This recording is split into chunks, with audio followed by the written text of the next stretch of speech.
Kami ucapkan selamat datang.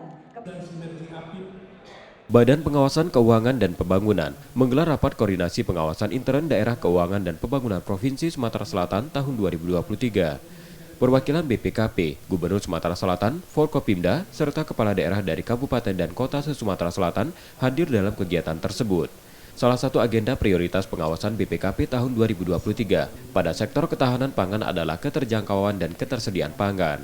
Perwakilan BPKP Sumatera Selatan mengembangkannya menjadi agenda prioritas pengawasan daerah Sumsel, yakni Gerakan Sumsel Mandiri Pangan. Deputi Kepala BPKP menyatakan mereka siap mendukung gerakan tersebut karena mendukung kemandirian pangan dan sejalan dengan program pangan nasional.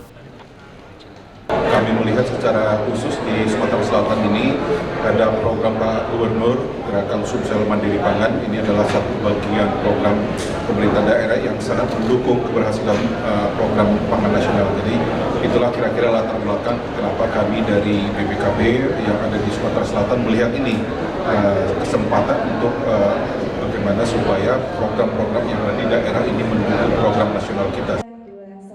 Gubernur Sumsel mengajak BPKP untuk bekerja sama mensukseskan GSMP dengan memastikan program tersebut berjalan kontinu dengan akuntabilitas keuangan yang efisien. Pelaksanaan GSMP menggunakan pembiayaan dari APBN, APBD, dan CSR BUMN dan BUMD. Kita bekerja sama dengan BPKP untuk mengawasinya secara khusus terkait dengan gerakan Sumsel Mandiri Pangan.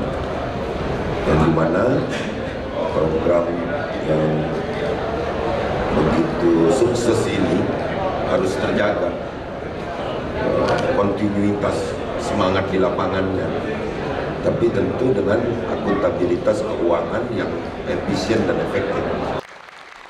Pengawasan pelaksanaan program GSMP akan dilakukan BPKP bersama aparat pengawas internal pemerintah di Sumsel. Pengawasan akan meliputi aspek kebijakan, tata kelola, hingga dampak dan kebermanfaatannya.